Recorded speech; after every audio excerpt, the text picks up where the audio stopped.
sur le site de l'abbaye Saint-Martin de Bugey. C'est ici que se trouve le plus ancien monastère de Gaule.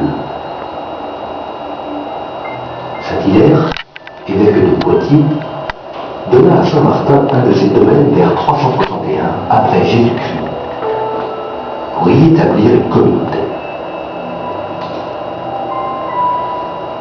C'est seulement à partir de 1954 que des fouilles sont entreprises par le père Don Jean Fouquet dans le but de retrouver les traces du monastère de Saint-Martin. Seuls les vestiges découverts sous l'église ne seront pas remblayés et sont actuellement présentés dans une crypte récemment réaménagée. Vous vous situez actuellement dans la crypte qui abrite un ensemble archéologique complexe. Les vestiges que vous allez découvrir grâce au jeu de lumière ont été regroupés en 3 grandes périodes historiques, allant de la fin de l'Antiquité jusqu'au XIe siècle.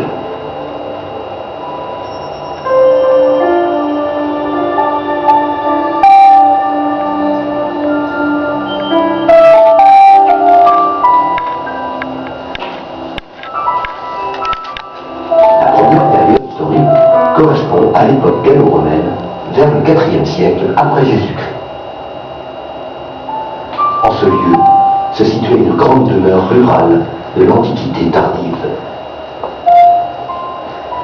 Le plus ancien témoignage architectural conservé dans cette crypte correspond à une très vaste piscine gallo-romaine de plan rectangulaire que vous voyez apparaître sur le pourtour grâce à un éclairage ambre.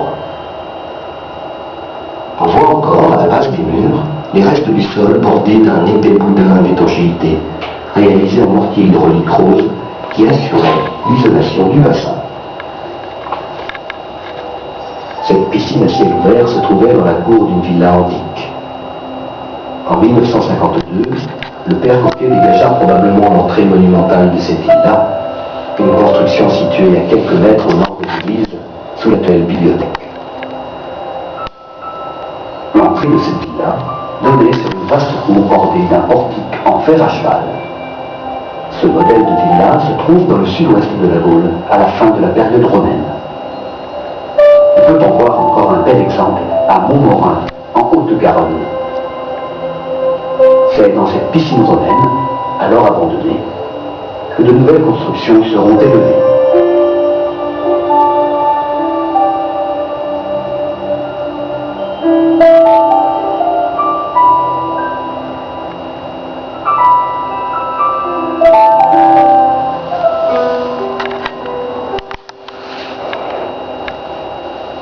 La deuxième période historique correspond au Haut Moyen-Âge, entre le 5e et le 10e siècle.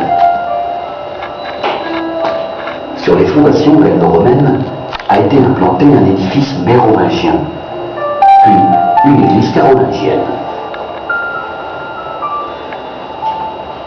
Pour la période de Saint-Martin, soit le début de l'époque mérovingienne, les rares vestiges conservés obligent à proposer 2 hypothèses de restitution de plan d'édifice. Il peut s'agir soit d'un grand bâtiment édifié dans toute la longueur du bassin gallo-romain en ruine, soit d'une construction plus réduite, installée dans les 3/4 du bassin antique et terminée par une grande abside semi-circulaire. Dans cette seconde option, la façade d'un autre édifice doté d'un passage encadré par des tambours de colonnes antiques élevés entre le 4e et le 6e siècle après Jésus-Christ apparaît au fond de la crypte. Sur le côté nord, vous pouvez voir un couvercle de sarcophage du 6e siècle après Jésus-Christ, avec une croix à triple traverse et une inscription qui dit « Ariomeres, serviteur de Saint-Martin, payez pour moi ». À côté, vous voyez une cuve de sarcophage mérovingien. Et sur le côté sud, ce sont 2 cuves de sarcophage de la même époque, dont une pour un enfant. À l'époque carolingienne, entre le 8e et le 9e siècle, une nouvelle église est élevée sur les ruines de la première. Elle présente le plan d'une église allongée, de 12,50 m sur 4,50 m, avec abside semi-circulaire à l'est. L'entrée ouest est encadrée par 2 tourelles d'escalier indiquant que cet édifice était semi-enterré. C'est le dessin de la nef et de son abside que vous pouvez voir grâce aux éclairages. Près de l'entrée de la crypte, vous pouvez apercevoir une dalle funéraire carolingienne mentionnant le nom, malheureusement effacé, d'un abbé qui édifia une basilique à Saint-Martin. En voici la traduction. Sous cette tombe gît le corps de abbé de bonne mémoire. Il a édifié la basilique de Saint-Martin et il est mort en paix le 14 et 42 novembre. Il fut de grande foi, de très sainte vie. Il a quitté le siècle pour le Christ. Amen.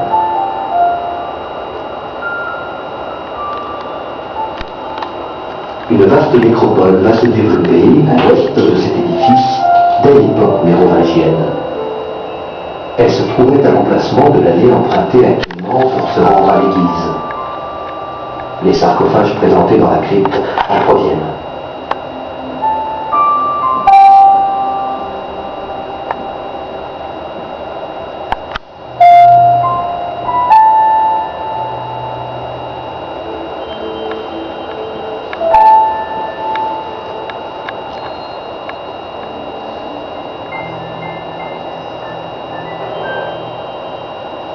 La troisième période historique correspond au Moyen-Âge, au début du XIe siècle.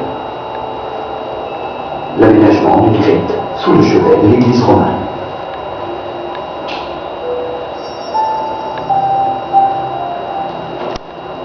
Au XIe siècle, une très vaste église dédiée à Saint-Martin est édifiée en partie sur les restes de l'église carolingienne. Elle est composée d'une longue nef unique et allongée, aujourd'hui détruite et située à l'avant de la façade actuelle. Au chevet, l'abside centrale est encadrée par les 2 bras d'un transept fermé, ouvrant chacun sur une insidiole semi-circulaire.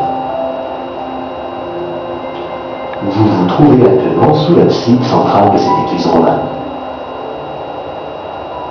Seul le bras sud de l'église romane a été conservé. Il constitue la base du clocher de l'église actuelle, sur le côté droit du portail. Le bras nord a été redécouvert lors des fouilles de 1954, et on peut voir à l'extérieur les bases des murs à gauche du portail. Sous le chevet de l'église a été édifiée une crypte, concouvrant partiellement l'ancienne église carolingienne. Elle comporte 3 petites absides semi-circulaires intégrées dans l'épaisseur d'un chevet plat. Vous pouvez distinguer le dessin de cette crypte grâce aux éclairages. De la nef, on accédait à cette crypte par les anciens escaliers carolingiens réaménagés. Sur le côté nord, près de la petite colonnette qui faisait l'angle du mur de la crypte du XIe siècle, vous pouvez apercevoir des restes de peinture murale.